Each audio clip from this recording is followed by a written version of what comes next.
আসসালামু আলাইকুম। কেমন আছেন সবাই? আশা করি ভালো আছেন, সুস্থ আছেন। আলহামদুলিল্লাহ আমরাও ভালো আছি, সুস্থ আছি। দেখতে পাচ্ছেন আমি রান্না করছি, খুব তাড়াহুড়োর মধ্যে আছি। রান্না শেষ করতে হবে আমার ১টার আগে। কুরবানির যে কলিজা সেটা আমি সিদ্ধ করে ক্লিন করে তারপর ডিপ ফ্রিজে রেখে দিয়েছিলাম। বের করেছি অনেক আগে। তো আমি ভালো মতো পেঁয়াজ কষিয়ে তার মধ্যে আলু কেটে দিয়ে কলিজাটা সুন্দরভাবে ভুনা করে নিচ্ছি। গরম মশলা দিয়েছিলাম, সেটা স্কিপড করে গেছে। তারপরে হালকা একটু ঝোল দেব। আর এই তো ভালো মতো কষিয়ে নিয়ে একটু পানি দিয়ে দিলাম। রান্না যখন হয়ে আসবে তখন কিছু কাঁচামরিচ আর একটু জিরার গুঁড়া দিচ্ছি, ভাজা জিরার গুঁড়ো, এতে ফ্লেভারটা খুব ভালো আসে।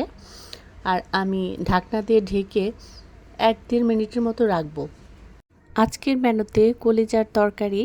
তো কলিজা আমার রান্না করা শেষ। আমি পুঁই শাক এনেছিলাম, সেটা আমি ভালো মতো কেটে বেছে ধুয়ে একটু পেঁয়াজ কুচি আর সামান্য একটু লবণ দিয়ে আর কয়েকটা কাঁচামরিচ দিয়ে সিদ্ধ বসিয়ে দিব সিদ্ধ হওয়ার জন্য। তো যখন নাকি এরকম সিদ্ধ হয়ে যাবে তখন আমি এটা বাগার দিয়ে দিচ্ছি। এটা আমি নামিয়ে নিচ্ছি একটা ফ্রাই প্যানের মধ্যে। কিছুটা সরষের তেল দিয়ে ২টা শুকনো মরিচ ফালি করে নিয়েছি আর কিছু পেঁয়াজ কুচি আর কিছু রসুন কুচি দিয়ে বাগারটা দিয়ে নিচ্ছি। আমার শাকের পরিমাণ যেহেতু খুবই কম, সেহেতু আমি বেশি একটা পেঁয়াজ বা রসুন ব্যবহার করলাম না। আর বর্তমানে যে ভয়াবহ অবস্থা বাজারের, পেঁয়াজের দাম ১১০ টাকা কেজি, ভাবা যায়? তো যাই হোক, আমি শাকটা বাগার দিয়ে নিচ্ছি। আলহামদুলিল্লাহ আমার পুঁই শাক রান্না কমপ্লিট হয়ে গিয়েছে। আর এই যে বেড়ে নিলাম আমি।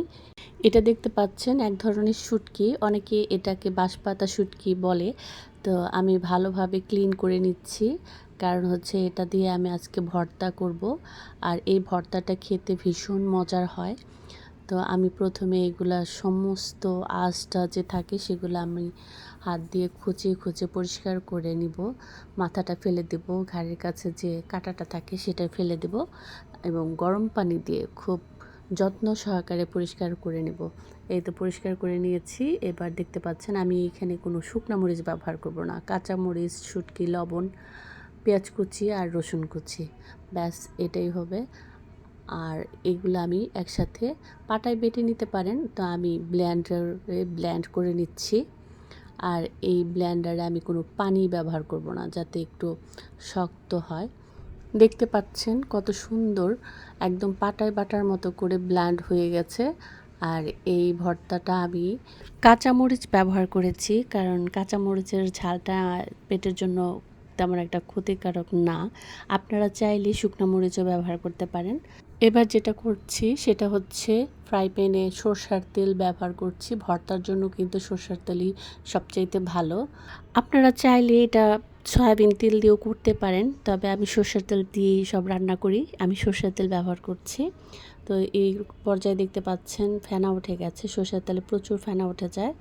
আর ভর্তাটা একটু সময় নিয়ে ৫ মিনিটের মতো ভাজলেই হবে। একটু ভাজা ভাজা করে নামিয়ে নিলেই ব্যাস তৈরি হয়ে গেল বাঁশপাতা শুটকির ভর্তা। এদিক দিয়ে আমার ভাতটাও কমপ্লিট হয়ে গিয়েছে। টেবিলটি গুছিয়ে নিচ্ছি। বর্ণর বাবা যেহেতু ১টার মধ্যে খেতে বসে যাবেন, তো আমার ঘড়িতেও এখন ১টা বাজে। এখন আমি ঝটপট করে গোসল করে রেডি হয়ে বের হয়ে বর্ণকে নিতে আসছি। আর বর্ণর স্কুল যেহেতু ছুটি হয় ১টা ৪০-এ, তো আমার বাসা থেকে আমি ১:৩০টার দিকে বের হয়েছিলাম। আজকে দেখতে পাচ্ছেন এখন বাজে ৪:৩০ আর প্রচুর বৃষ্টি হচ্ছে। হঠাৎ করে বৃষ্টি, একটু মেঘলা মেঘলা ওয়েদার ছিল। তো আমার ফ্রন্ট সাইডের যে বারান্দাটা, সেখান থেকে বৃষ্টিটা দেখছি।